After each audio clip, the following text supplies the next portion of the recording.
ಸುಮಾರು 20ರಿಂದ 25 ದಿನಗಳಿಂದ ಎಲ್ಲರಿಗೂ ತಿಳಿದ ಹಾಗೆ ಗ್ಯಾಸ್ ಸಿಲಿಂಡರ್ ತೊಂದರೆ ನಡೆಯುತ್ತಿದೆ. ಇಂತಹ ಪರಿಸ್ಥಿತಿ ಹೋಟೆಲ್ಗಳಲ್ಲಿ ಮತ್ತು ರೆಸ್ಟೋರೆಂಟ್ಗಳಲ್ಲಿ ಏಜೆನ್ಸಿಯವರು ಮನೆಗೆ ಬಳಕೆ ಮಾಡುವಂತಹ ಸಿಲಿಂಡರ್ಗಳನ್ನು ಅನಧಿಕೃತವಾಗಿ ಹೆಚ್ಚಿನ ಹಣ ಪಡೆದು ನೀಡುತ್ತಿದ್ದಾರೆ ಎಂದು ಕರ್ನಾಟಕ ಸಂಘಟನಾ ವೇದಿಕೆ ಸಂಸ್ಥಾಪಕ ರಾಜ್ಯಾಧ್ಯಕ್ಷರಾದ ಗುರುರಾಜ್ ಬಂಡಿ ಅವರು ತಿಳಿಸಿದ್ದಾರೆ. ಪತ್ರಿಕಾ ಭವನದಲ್ಲಿ ನಡೆದ ಸುದ್ದಿಗೋಷ್ಠಿಯಲ್ಲಿ ಮಾತನಾಡಿದ ಅವರು, ಮನೆಗೆ ಬೇಕಾಗುವಂತಹ ಸಿಲಿಂಡರ್ಗಳ ಕೊರತೆ ಹೆಚ್ಚಾಗುತ್ತಿದೆ ಮತ್ತು ಏಜೆನ್ಸಿಯವರು ಒಂದು ಸಿಲಿಂಡರ್ಗಳು ಪಡೆದ ನಂತರ ಆ ಸಿಲಿಂಡರ್ ಅನ್ನು ಕನಿಷ್ಠ 30 ದಿನಗಳ ಬಳಕೆ ಮಾಡಬೇಕೆಂದು ತಿಳಿಸುತ್ತಿದ್ದಾರೆ. ಅಲ್ಲದೆ ಒಂದು ಸಿಲಿಂಡರ್ ಬುಕ್ ಮಾಡಿದ ನಂತರ 15 ದಿನಗಳ ನಂತರ ಪೂರೈಕೆಯಾಗುತ್ತದೆ ಎಂದು ತಿಳಿಸುತ್ತಿದ್ದಾರೆ. ಕೆಲವೊಂದು ವಿಭಕ್ತ ಕುಟುಂಬಗಳಲ್ಲಿ ಹೆಚ್ಚಿನ ಜನಸಂಖ್ಯೆ ಹೊಂದಿರುತ್ತಾರೆ. ಅಂತಹ ಕುಟುಂಬಗಳು ಒಂದು ಸಿಲಿಂಡರ್ 30 ದಿನಗಳವರೆಗೂ ಬಳಸುವುದು ಹೇಗೆ ಸಾಧ್ಯ? ಹೋಟೆಲ್ಗಳು ಮತ್ತು ರೆಸ್ಟೋರೆಂಟ್ಗಳಲ್ಲಿ ಕಮರ್ಷಿಯಲ್ ಸಿಲಿಂಡರ್ ದೊರೆಯುತ್ತಿದ್ದರೂ ಏಜೆನ್ಸಿಯವರು 1800ರಿಂದ 1900 ರೂಪಾಯಿ ಇರುವಂತಹ ಸಿಲಿಂಡರ್ಗಳನ್ನು ಅನಧಿಕೃತವಾಗಿ 4000ರಿಂದ 5000 ರೂಪಾಯಿ ಹಣ ಪಡೆದುಕೊಂಡು ಹೆಚ್ಚಿನ ಸಿಲಿಂಡರ್ಗಳನ್ನು ಮಾರಾಟ ಮಾಡುತ್ತಿದ್ದಾರೆ ಎಂದು ಕಿಡಿಕಾರಿದ್ದಾರೆ. Bureau report RJ32 Kannada news, Kalaburagi. ರೆಸ್ಟೋರೆಂಟ್ಗಳಾಗಿರ್ಬೋದು, ಅಲ್ಲಿ ಏಜೆನ್ಸಿಯವರು ಏನು ಮಾಡ್ತಿದ್ದಾರೆ ಅಂದರೆ ಅದರ ಮನೆಗಳಿಗೆ ಬಳಕೆ ಆಗಿರ್ತಕ್ಕಂಥ ಗ್ಯಾಸ್ಗಳನ್ನು ಹೋಟೆಲ್ಗಳಿಗೆ ಹೆಚ್ಚಿನ ಹಣ ಪಡೆದು ನೀಡುತ್ತಿದ್ದಾರೆ.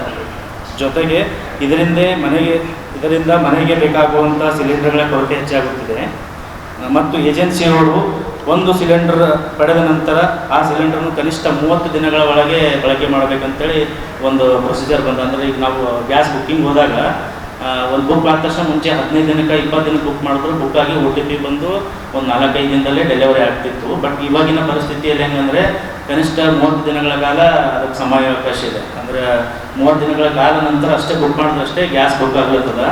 ಇಂಥ ಅವಿಭಕ್ತ ಕುಟುಂಬದಲ್ಲಿ ಒಂದು 15ರಿಂದ 20 ಜನ ಇತ್ತಂದ್ರೆ ಒಂದು ಸಣ್ಣ ಗ್ಯಾಸ್ 30 ದಿನಗಳ ಕಾಲ ಹೇಗೆ ಬಳಸ್ಬೋದು, ಇದೆಲ್ಲ ತೊಂದರೆ ಉಂಟಾಗುತ್ತಿದೆ. ಜೊತೆಗೆ ಒಂದು ಗ್ಯಾಸ್ ಬುಕ್ ಮಾಡಿದ ನಂತರ ಈ ನನ್ನ ಒಂದು ಸ್ವಂತ ಉದಾಹರಣೆ ತೊಗೋಬೇಕಂತಂದರೆ ಬೇರೆ ನಮ್ಮ ಟೀಮಲ್ಲಿ ಉದಾಹರಣೆ ತೊಗೋಬೇಕಂದ್ರೆ ಒಂದು ಗ್ಯಾಸ್ ಬುಕ್ ಮಾಡೋ ನಂತರ 30 ದಿನಗಳ ನಂತರ ಕೂಡ ಗ್ಯಾಸ್ ಬುಕ್ ಮಾಡಿದ್ರು ಕೂಡ 8 ದಿನಗಳ ಕಾಲ 10 ದಿನಗಳ ಕಾಲ ಈಗ ನಾನು ಬುಕ್ ಮಾಡಿ ಪ್ರೆಸೆಂಟು 9ರಿಂದ 10 ದಿನಗಳ ಕಾಲ ಆಯಿತು. 2 ಸಲ ರೌಂಡ್ ಹೊಡೆದು ಬಂದೀನಿ ಏಜೆನ್ಸಿದವ್ರಿಗೆ. ಇನ್ನು ಗ್ಯಾಸ್ ಬಂದಿಲ್ಲ. ಮಿನಿಮಮ್ ನೀವು ಒಂದು ಗ್ಯಾಸ್ ಬುಕ್ ಮಾಡಾದ್ಮೇಲೆ ಒಂದು 15 ದಿನ ಒಂದು ಕಾಲಾವಕಾಶ ತೊಗೊಳ್ರಿ, 15 ದಿನ ಟೈಮ್ ಅಂತ ಇಟ್ಕೋರಿ. 15 ದಿನದೊಳಗೆ ನಿಮ್ಮ ಗ್ಯಾಸ್ ಏನಾದ್ರು ಡೆಲಿವರಿ ಮಾಡ್ತೀವಿ ಅಂತೇಳಿ ಏಜೆನ್ಸಿಯವರು ಹೇಳ್ತಾರೆ. ಅದು ಈಗಿನ ಪರಿಸ್ಥಿತಿ, ಅಂಥ ಪರಿಸ್ಥಿತಿ ಬಂದು ಕುಂತದ. ಅಂದರೆ ಈಗ ಅವಿಭಕ್ತ ಕುಟುಂಬರು ಇದ್ರು ಅಂತಂದ್ರೆ 30 ದಿನಗಳ ಕಾಲ ಒಂದು ಸಣ್ಣ ಗ್ಯಾಸ್ ಹೆಂಗೆ ಬಳಸ್ಲಿಕ್ಕೆ ಸಾಧ್ಯ ಅದ?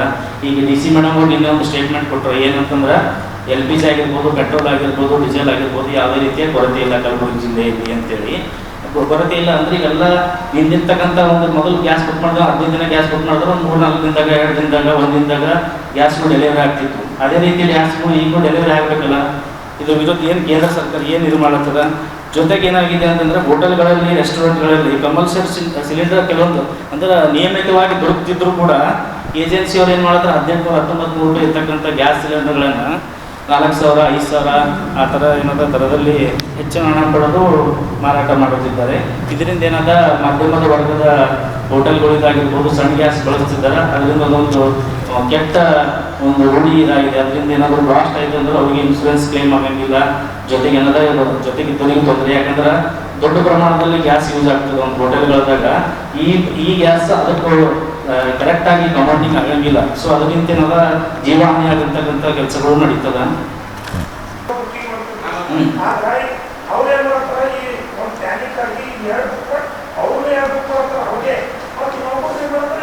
ನಿಮ್ಗೆ ಅದೇ ಹೇಳಕ್ ಬರ್ತೇನೆ ಸರ್. ಈಗ ಮಾಧ್ಯಮದವರಾಗಿರ್ಬೋದು, ನಮ್ಮಂತ ಜನರ ಒಂದು ಸೋಷಿಯಲ್ ಇದ್ರೊಳಗಿರ್ಬೋದು, ಅವ್ರಿಗೆಲ್ಲ ಒಂದು ರೀತಿ ಒಂದು ಮನವರಿಕೆ ಮಾಡಬೇಕು. ಗ್ಯಾಸ್ ಖಾಲಿ ಇಲ್ಲ, ಗ್ಯಾಸ್ ಹಿಂಗೆ ತೊಂದರೆ ಆಗ್ತಿಲ್ಲ ಅಂತೇಳಿ ಮನವರಿಕೆ ಮಾಡ್ಬೇಕು ಸರ್. ಆ ಕೆಲಸ ನಾವೊಂದು ಎಲ್ಲ ಜನರ ಮಧ್ಯೆ ಇರ್ತೇವೆ, ಅವ್ರು ನಾವೆಲ್ಲ ಮಾಡ್ಬೇಕು ಸರ್.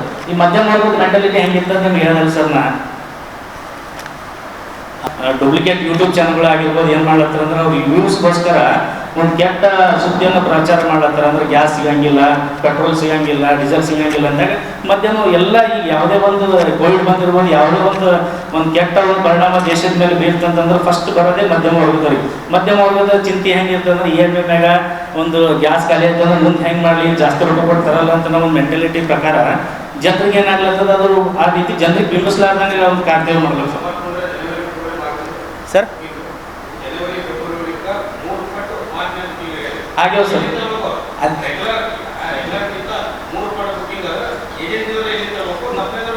ಸರ್ ಈಗ ಮತ್ತೆ ತೊಂದರೆನೇ ಗ್ಯಾಸ್ದು ತೊಂದರೆ ಇಲ್ಲ ಅಂತ ಹೇಳ್ತಾರಲ್ಲ ಸರ್, ಮತ್ತೆ ಈಗ ಕೇಂದ್ರ ಸರ್ಕಾರ ಯಾಕೆ ಹೇಳ್ಬೇಕು ಸರ್? ಹಾಂ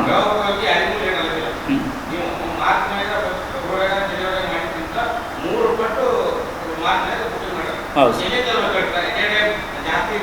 ಸರ್. ಈಗ ಹಂಗಂದ್ರೆ ನಾವು ಕೇಂದ್ರ ಸರ್ಕಾರದ ಒಂದು ಸರ್ ಜನರ ಕೆಲಸ ಹೇಳಿದ್ಮೇಲೆ ಮಧ್ಯಮ ವರ್ಗದವರಿಗೆ ಅಷ್ಟೇ ಆ ರೀತಿ ಮೆಂಟಾಲಿಟಿ ಫಿಕ್ಸ್ ಮಾಡ್ಲತ್ತಾರ ಸರ್. ಇದು